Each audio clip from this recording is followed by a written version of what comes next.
श्री शिव महापुराण तीसरा अध्याय चंचुला का पाप से भय एवं संसार से वैराग्य। सौनक जी बोले, हे महाभाग सूत जी, आप सर्वज्ञ हैं। आपके कृपा प्रसाद से मैं बारंबार कृतार्थ हुआ। इस इतिहास को सुनकर मेरा मन अत्यंत आनंद में निमग्न हो रहा है। अतः आप भगवान शिव में प्रेम बढ़ाने वाली शिव संबंधी दूसरी कथा को सुनाइए। अमृत पीने वालों को लोक में कहीं भी मुक्ति प्राप्त होती है, किंतु भगवान शंकर के कथामृत का पान करने से तो प्रत्यक्ष ही मुक्ति देने वाला सदाशिव जिस कथा के सुनने मात्र से मनुष्य शिवलोक को प्राप्त कर लेते हैं, वह कथा धन्य है, धन्य है।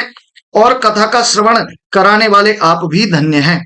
सूत जी बोले, हे सौनकादिक, सुनिए, मैं आपके सामने गोपनीय कथा वस्तु का वर्णन कर रहा हूं, क्योंकि आप शिव भक्तों में अग्रगण्य हैं। समुद्र के निकटवर्ती प्रदेश में वाचकल नामक एक ग्राम है, जहां वैदिक धर्म से विमुख महापापी द्विज निवास करते हैं। वे सब के सब बड़े दुष्ट हैं। उनका मन दूषित है, विषय भोगों में ही लगा रहता है।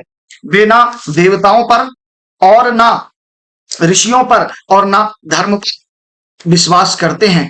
वह कुटिल बुद्धि वाले हैं और किसानी करते हैं और भांति भांति के घातक अस्त्र शस्त्र रखते हैं। वे पर स्त्री गमन करने वाले और खल हैं। ज्ञान वैराग्य तथा सत्कर्म को वे बिल्कुल नहीं मानते। वे सभी पाप बुद्धि हैं और दूषित मन वाले हैं। जहां ऐसे द्विज हों, वहां के अन्य वर्णों के लोगों की बात ही छोड़िए। वहां की सब स्त्रियां भी कुटिल स्वभाव की, स्वेच्छाचारिणी, पापासक्त, कुत्सित विचार वाली और व्यभिचारिणी हैं। वे सद्व्यवहार तथा सदाचार से सर्वथा शून्य हैं। कुजनों के निवास स्थान पर वास्कल नामक ग्राम में किसी समय एक बिंदुक नामधारी ब्राह्मण रहता था। वह बड़ा अधम था। वह दुरात्मा और महापापी था। उसकी स्त्री बड़ी सुंदरी थी, तो वह कुमार्ग पर ही चलता था।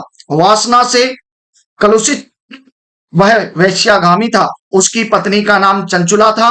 वह सदा उत्तम धर्म के पालन में लगी रहती थी, तो भी उसे छोड़कर वह अन्य स्त्रियों में आसक्त रहता था। तरह तरह के कुकर्म करते हुए विंदुक ने बहुत वर्ष व्यतीत कर दिए।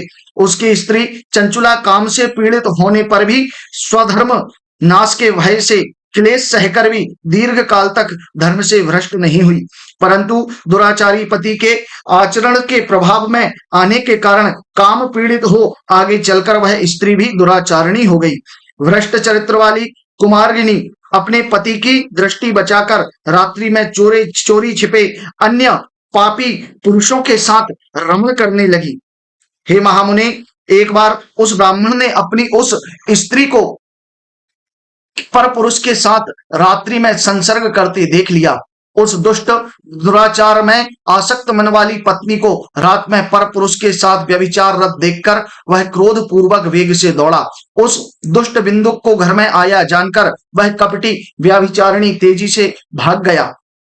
तब वह दुष्टात्मा बिंदुक अपनी पत्नी को पकड़कर उसे डांटता हुआ मुक्कों से मारकर बार बार पीटने लगा। वह व्यभिचारिणी दुष्टा नारी चंचुला पीटी जाने पर कुपित होकर निर्भयता पूर्वक अपने दुष्ट पति बिंदुक से बोली। चंचुला कहती है, मुझ पति परायण युवती पत्नी को छोड़कर आप कुबुद्धि प्रतिदिन वैश्या के साथ इच्छा अनुसार रमण करते हैं।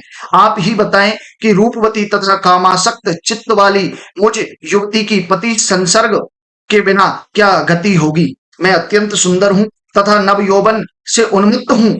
आपके संसर्ग के बिना व्यथित चित्त वाली और कामजन्य दुख को कैसे सह सकती हूँ। सूत जी बोले, उस स्त्री के इस प्रकार कहने पर वह मूढ़ बुद्धि मूर्ख ब्राह्मण स्वधर्म विमुख दुष्ट पापी बिंदुक कहने लगा। बिंदुक बोला, काम से व्याकुल होने पर तुमने यह सत्य ही कहा है। हे प्रिय, तुम भय त्याग दो और जो तुमसे हित की बात कहता हूं वह सुनो। तुम निर्भय होकर नित्य पर पुरुषों के साथ संसर्ग करो, उन्हें संतुष्ट करके उनसे धन खींचो। सारा धन वैश्या के प्रति आसक्त मन वाले मुझको दे दिया करो। इससे तुम्हारा और मेरा दोनों का स्वार्थ सिद्ध हो जाएगा। सूत जी बोले, पति का यह वचन सुनकर उसकी पत्नी चंचुला प्रसन्न होकर उसकी कही हुई बात मानकर उन दोनों दुराचारी पति पत्नी ने इस प्रकार समझौता कर लिया तथा वे दोनों निर्भय चित्त से कुकर्म में लीन हो गए। इस तरह दुराचार में डूबे हुए उन मूढ़ चित्त वाले पति पत्नी का बहुत समय व्यर्थ व्यतीत हो गया। तदंतर शूद्र जातीय वैश्यागामी पति बना हुआ वह दूषित बुद्धि वाला दुष्ट ब्राह्मण बिंदुक समय अनुसार मृत्यु को प्राप्त हो नरक में जा पड़ा। बहुत दिनों तक नरक के दुख भोगकर वह मूढ़ बुद्धि पापी विंध्य पर्वत पर भयंकर पिशाच हुआ। इधर उस दुराचारी पति बिंदुक के मर जाने पर मूढ़ हृदया चंचुला बहुत समय तक पुत्रों के साथ अपने घर में रही। इस प्रकार प्रेम पूर्वक कामासक्त हो जाने होकर चारों के साथ व्यवहार करती हुई उस चंचुला नामक स्त्री का कुछ कुछ यौवन समय के साथ ढलने लगा। एक दिन देव योग से किसी पुण्य पर्व के आने पर स्त्री भाई बंधुओं के साथ गोकर्ण क्षेत्र में गई। तीर्थ यात्रियों के संग उसने भी उस समय जाकर किसी तीर्थ जल में स्नान किया। फिर वह साधारणतया मेला देखने लगी, बंधुजनों के साथ यत्र तत्र घूमने लगी। तभी वह किसी देव मंदिर के पास देवज्ञ ब्राह्मण जो शिव महापुराण की कथा कर रहे थे उस कथा को जाकर सुनने लगी। कथावाचक ब्राह्मण कह रहे थे, जो स्त्रियां पर पुरुषों के साथ व्यभिचार करती हैं वे मरने के बाद जब यमलोक में जाती हैं तब यम के दूत उनकी योनि में तपे हुए लोहे का परिग डालते हैं। पौराणिक ब्राह्मण के मुख से यह वैराग्य बढ़ाने वाली कथा सुनकर चंचुला भय से व्याकुल हो वहां कांपने लगी। जब कथा समाप्त हुई और लोग वहां से चले गए तब वह भयभीत नारी एकांत में शिव पुराण की कथा वांचने वाले उन ब्राह्मण से कहने लगी। चंचुला ने कहा, ब्राह्मण, मैं अपने धर्म को नहीं जानती, इसलिए मेरे द्वारा बड़ा दुराचार हुआ है। स्वामिन, इसे सुनकर मेरे ऊपर आप कृपा करके आप मेरे उद्धार का रास्ता बताइए। मैंने मूढ़ बुद्धि के कारण घोर पाप किया है। मैं कामांध होकर अपनी संपूर्ण युवावस्था व्यभिचार में व्यतीत कर दी। आज वैराग्य रस से ओतप्रोत आपके इस प्रवचन को सुनकर मुझे बड़ा भय लग रहा है। मैं कांप उठी हूं और मुझे इस संसार से वैराग्य हो गया है। मुझ मूढ़ चित्त वाली पापनी को धिक्कार है। मैं सर्वदा निंदा के योग्य हूँ। मैं कुत्सित विषयों में फंसी हुई हूँ। मैं अपने धर्म से विमुख हो गई हूँ। मुझसे सुख के लिए अपने हित का नाश करने वाले तथा भयंकर कष्ट देने वाले घोर पाप मैंने अनजाने में ही कर डाले। हाय, ना जाने किस किस घोर कष्टदायक दुर्गति में मुझे पड़ना पड़ेगा और वहां कौन बुद्धिमान पुरुष कुमार्ग में मन लगाने वाली मुझ पापी का साथ देगा। मृत्यु काल में उन भयंकर यमदूतों को मैं कैसे देखूंगी जब वे बलपूर्वक मेरे गले में फंदे डालकर मुझे बांधेंगे। मैं कैसे धीरज धारण कर सकूंगी। नरक में जब मेरे शरीर के टुकड़े टुकड़े किए जाएंगे उस समय विशेष दुख देने वाली उस महायातना को मैं वहां कैसे सहूंगी। दुख और शोक से ग्रसित होकर मैं दिन में सहज इंद्रिय व्यापार और रात्रि में नींद कैसे प्राप्त कर सकूंगी। हाय, मैं मर गई, मैं जल गई, मेरा हृदय विदीर्ण हो गया और मैं सब प्रकार से नष्ट हो गई, क्योंकि मैं तरह तरह से पाप में डूबी रही हूँ। हाय विधाता, मुझ पापिन को आपने हठात ऐसी दुर्बुद्धि क्यों दे दी जो सभी प्रकार का सुख देने वाले स्वधर्म से दूर कर देती है। हे द्विज, सूल से विंधा हुआ वो व्यक्ति ऊंचे पर्वत शिखर से गिरने पर जैसा घोर कष्ट पाता है उससे भी करोड़ गुना कष्ट मुझे है।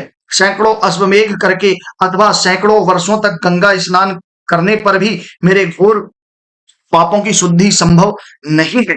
मैं क्या करूं, कहां जाऊं और किसका आश्रय लूं। मुझ नरक गामिनी की इस संसार में कौन रक्षा करेगा। हे ब्राह्मण, आप ही मेरे गुरु हैं, आप ही माता हैं, आप ही पिता हैं। आपकी शरण में आई हुई मुझ दीन अबला का उद्धार कीजिए, उद्धार कीजिए। सूत जी बोले, हे सौनक, इस प्रकार खेद और वैराग्य से युक्त चंचला उस ब्राह्मण के चरणों में गिर गई। तब उन बुद्धिमान ब्राह्मण ने कृपा पूर्वक उसे उठाकर इस प्रकार कहा।